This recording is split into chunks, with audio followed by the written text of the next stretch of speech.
আসসালামু আলাইকুম এভরিওয়ান। তোমার প্রতি অনুভূতি গল্পের 27 এবং 28 নম্বর পার্ট। আর কালকে আমি বলছিলাম যে গল্পটা শেষ করে দিব, কিন্তু তোমরা সবাই কমেন্ট করছো যে গল্পটা শেষ করেন না। তো আপনাদের জন্য গল্পটা শেষ করতেছি না, গল্পটা কন্টিনিউ থাকবে। তো চলুন বেশি কথা না কইয়া গল্প শুরু করা যাক। মাইশা আপু বলল, আব্বু অনেক মনে হয় ভয় পাচ্ছে, তবে আমি এটুকু বলতে পারি অনেক অনেক ভালো ছেলে, আর অনেকের পরিবারও। আমি বললাম, না আপু তুমি ভুল বুঝছো, আমি আর আশা শুধুই ফ্রেন্ড। মাইশা আপু বলল, তাহলে আব্বুকে কি বোঝানোর জন্য তোমাকে ডেকেছে আশা? আমি বললাম, আশার সাথে রিমির মামাতো ভাই হৃদয়ের রিলেশন। হৃদয় জাপান থাকে, অনেক বড় চাকরি করে। আমার কথা শুনে আঙ্কেল আর রেগে যাওয়ার লোকগুলো মুহূর্তেই শীতল হয়ে আসলো। আঙ্কেল বলল, ও আচ্ছা, তাহলে ছেলেটাকে বলো অভিভাবক নিয়ে আমাদের বাসায় আসতে। আমি বললাম, ছেলেটার আব্বা আম্মু কেউ বেঁচে নেই, রিমির আব্বা আম্মুই ছেলেটার অভিভাবক।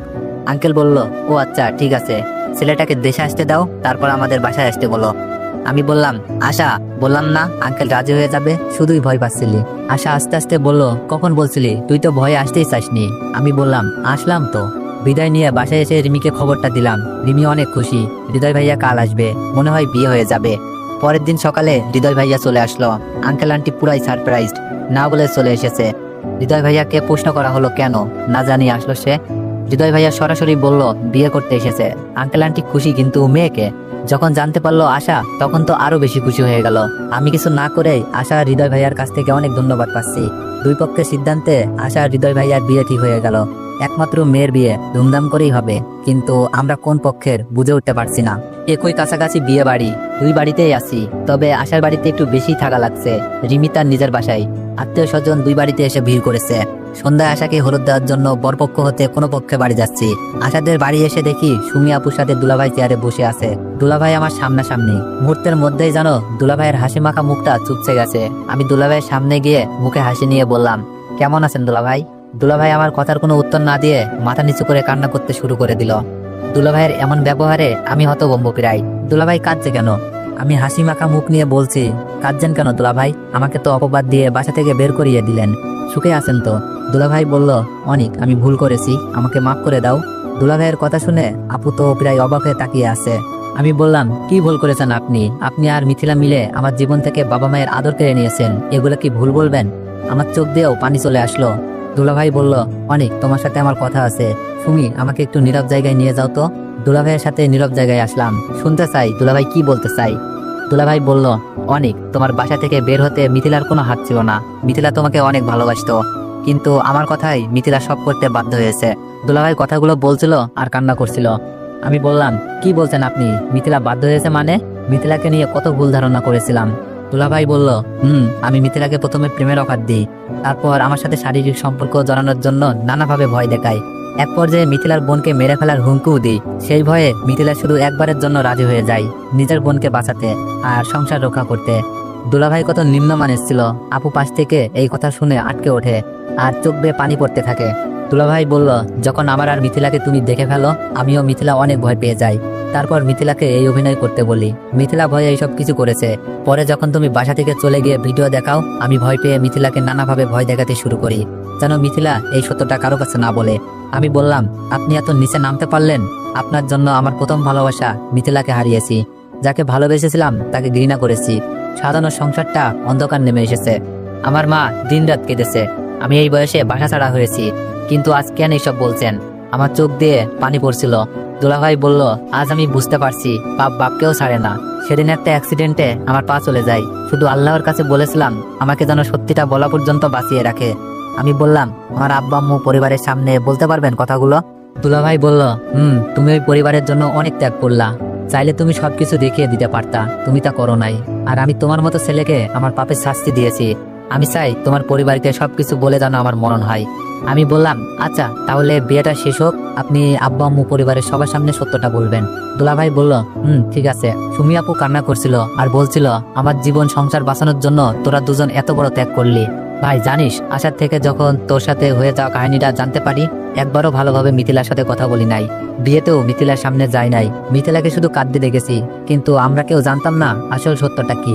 আপুকে বলেছিলাম, আপু কান্না করো না, সব ঠিক হয়ে যাবে, যার পাপের শাস্তি সে পাবে। মাঝখান থেকে পরিবারের বন্ধনটা নষ্ট হয়ে গেল। আমরা না হয় আবার সেই বন্ধনটা জোড়া দিয়ে দিব। আপু আমাকে জড়িয়ে ধরে অনেকক্ষণ কান্না করে।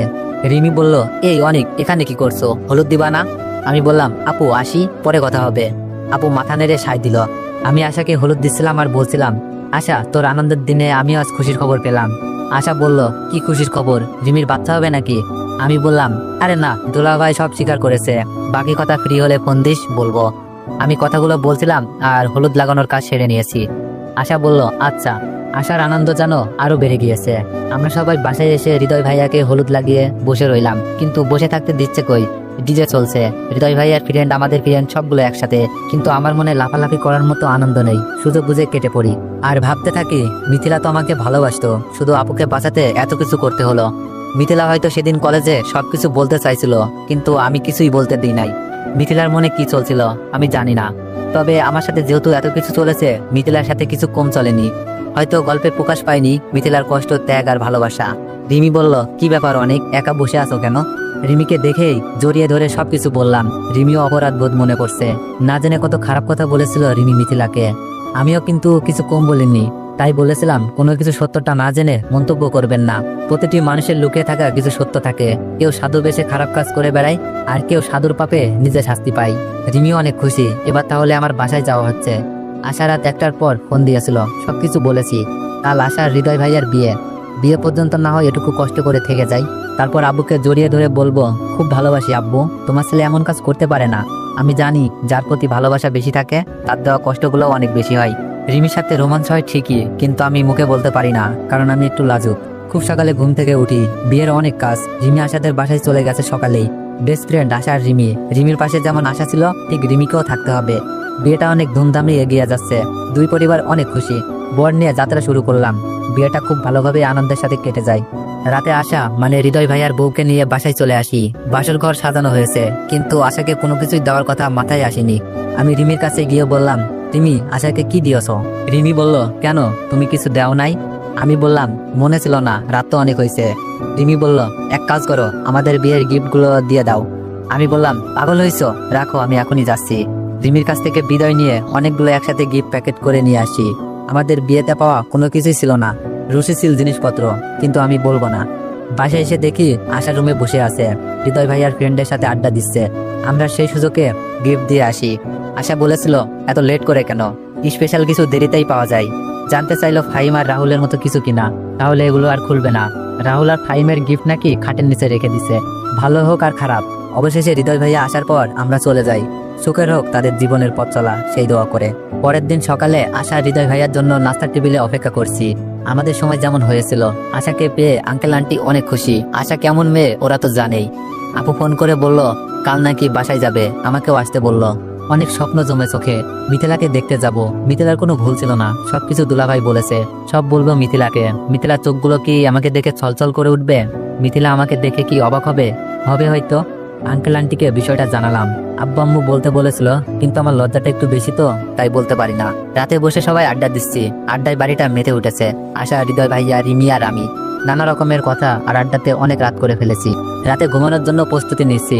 রিমি আমার কাঁধে হাত রেখে বলল, অনেক, কাল যদি সবকিছু ঠিকঠাক হয়ে যায়, তোমার আব্বু আম্মু আমাকে মেনে নিবে তো? রিমির কথায় যুক্তি আছে, কিন্তু আমার মনে হয় মেনে নিবে। রিমির পরিবার আমাকে অনেক সাহায্য করেছে। প্রথম থেকে রিমি আমাকে সাপোর্ট দিয়েছে। এইসব জানার পর হয়তো রিমিকে খুব ভালোভাবেই মেনে নিবে। আশা এসে বলল, কেন নিবে না? তুমি কোন দিক দিয়ে কম আছো নাকি? দেখবে সব ঠিক হয়ে যাবে। রিমি বলল, আমি তোমাকে ছাড়া থাকতে পারবো না।